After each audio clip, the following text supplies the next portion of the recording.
What's up, everybody? Welcome to the Hawks Nest, where we will be talking about this week's matchup versus the 4-4 Northwestern Wildcats. This game will take place Saturday, November 4th at 3:30 Eastern on Peacock. The game will be played at Wrigley Field. Iowa is favored by 5.5 points, and the over/under is 29.5.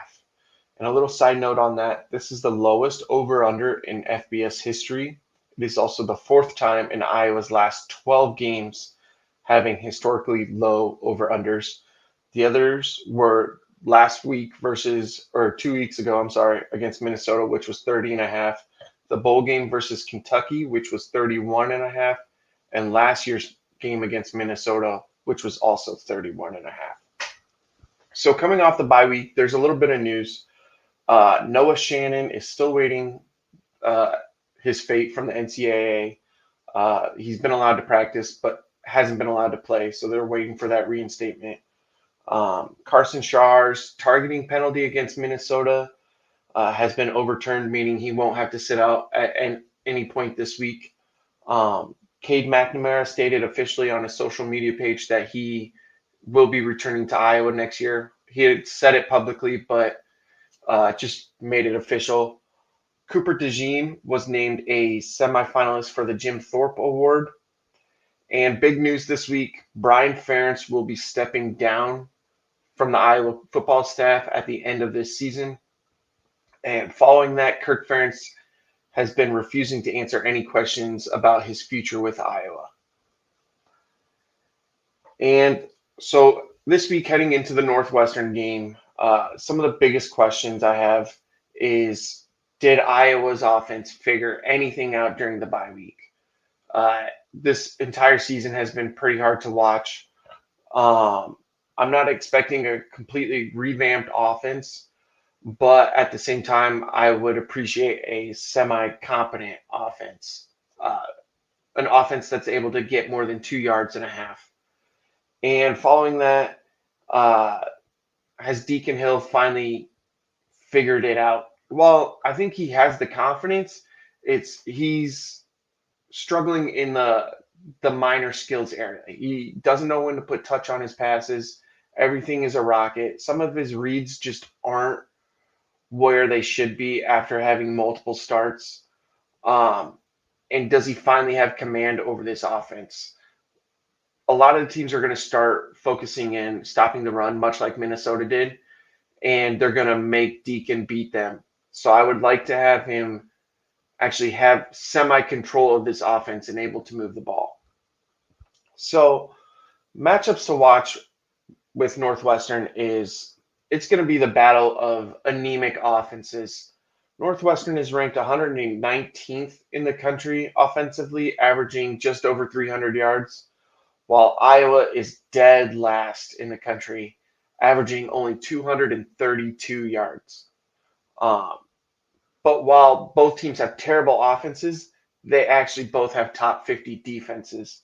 Iowa is ranked 20th in the nation, allowing just over 310 yards a game, while Northwestern is 49th, and they are allowing 351 yards per game.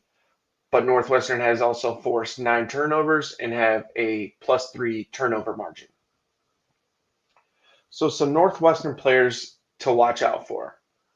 This is I added both quarterbacks to this list just because you don't know who's going to actually play. While one may start, the other may actually play a lot more of the game, kind of like they used to do with Kane Coulter and Trevor Siemian back in the day. So the first one is Ben Bryant. He's a senior quarterback. He's been a journeyman throughout his career. He started at Cincy, went to Eastern, went back to Cincy, and now is at Northwestern. He's struggling this year. He's only completing 59% of his passes, has 926 yards and 6 interceptions, and he's been sacked a total of 15 times.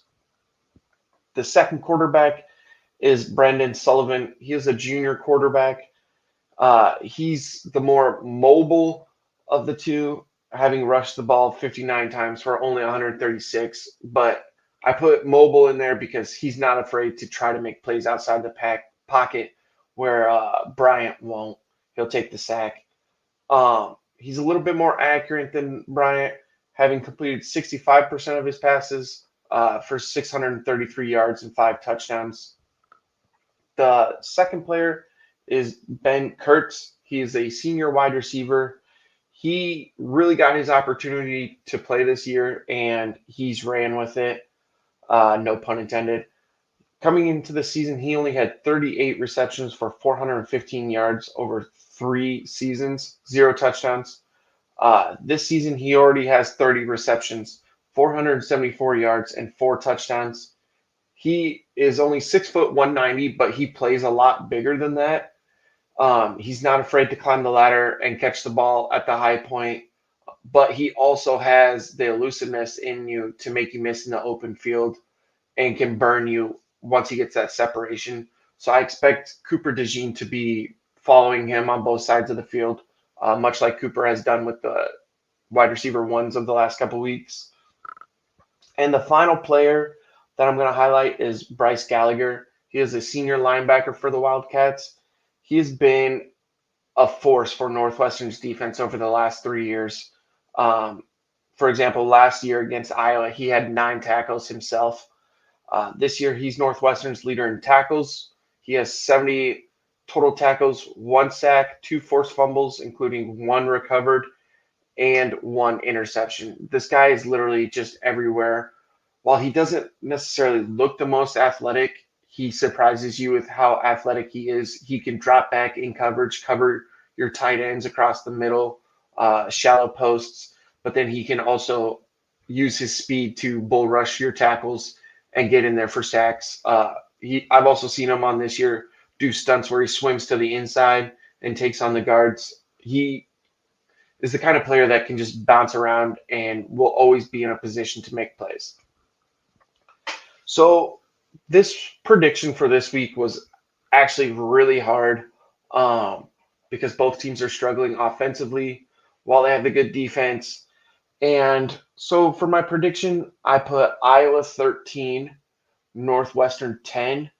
I think they score on the first 3-4 drives. And then after that, it just becomes a defensive battle that really becomes kind of boring to watch in the second half, much like the Minnesota game was. I don't see either team putting up a lot of points because I don't think they can. But with that being said, I appreciate you all for watching, and make sure you follow the CFB Nation on Twitter for all your college football needs. And as always, go Hawks.